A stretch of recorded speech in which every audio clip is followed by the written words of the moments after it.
Once may account na kayo, magla-login na kayo. Diba? Login.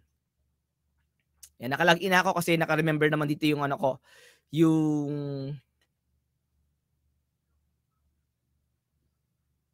account ko. So, initially, wala pa kayo nito, wala pa kayo dito, ganyan. Kasi kaka-approve nyo lang. Meron na kayong isang property. Again, ang property, guys, is yung platform ninyo. Alright? Dito may option to add property. Like for example, nilagay nyo YouTube lang. Pero meron pa kayong Facebook page, meron pa kayong second channel, meron pa kayong kung ano-ano. Pwede pa kayong mag-add property dito. Okay? So kung meron naka-add na yung YouTube nyo, ilagay nyo yung second channel nyo naman, or Facebook page niyo, pwede kayo maglagay dyan ng up to ilang property, depende kung ilang meron ka. But basically, again, pwede kayo mag-add ng multiple properties, multiple platforms. Kung may TikTok kayo, meron kayong Facebook, meron kayong YouTube, pwede kayo maglagay ng maraming property dyan. Pwede, pero ang pag-add pa isa-isa lang. Alright?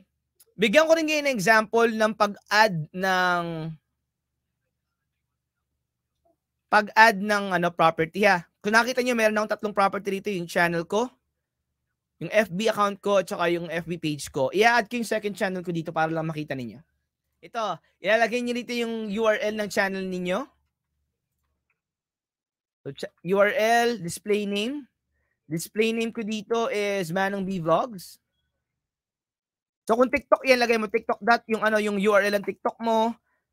Paano mo malalaman yung URL ng TikTok mo? Like for example, ako may TikTok. Ay sige, ilagay ko na lang yung TikTok ko dito. Alright?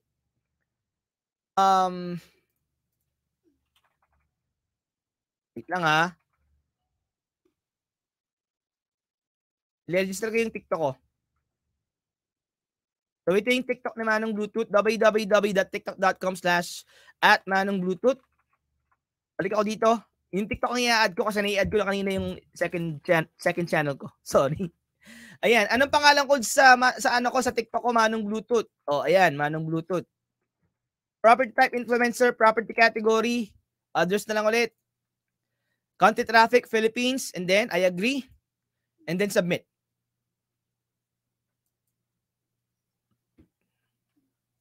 Mamaya ako sasagutin questions nyo ha. And then kung makikita nyo, dalawa na yung pending. TikTok, tsaka yung second channel. Again, it might take like few days to ma-approve. Makaka-receive kayo ng email kung approve na siya. Again, okay lang na for example, yung link mo sa YouTube channel mo, yun yung gagamit mo sa TikTok, pwede yun. Ang kagandahan lang ng inilalagay mo yung actual property is for tracking purposes.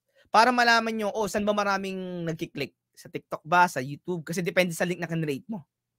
Kasi pag nag-create ka ng link, diba? Pag mag-create ka ng link dito, generate affiliate link, papipiliin ka sa ang property mo gusto i-promote. So, mas maganda i-specify mo para mas maganda yung tracking.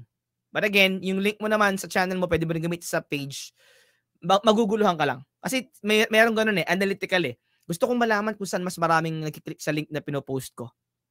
Tipong ganyan. Or saan mas maraming bumibili. Kung gusto mo talagang matrack, for example, isang product lang, ito, na yung mic stand kanina, ginawan ko ng product ng link sa channel ko. Gagawan ko rin siya ng link sa page ko para magkaiba. And then, saka ako gagawa ng deep link ulit.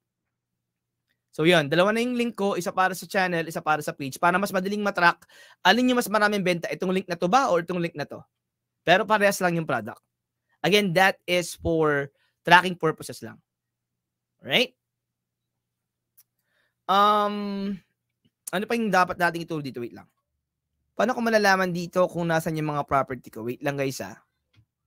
So doon sa sa mismong profile settings, andito rin yung website property. Again, dito makikita yung mga properties na register mo na. Tsaka yung kung ano yung mga pending pa. Dito mo rin pwedeng i-edit instead meron kang gustong baguhin, nagkamali ka for example. Ayun, yun lang. Regarding sa kitaan guys may verification to. So yung earnings might take up to 90 days.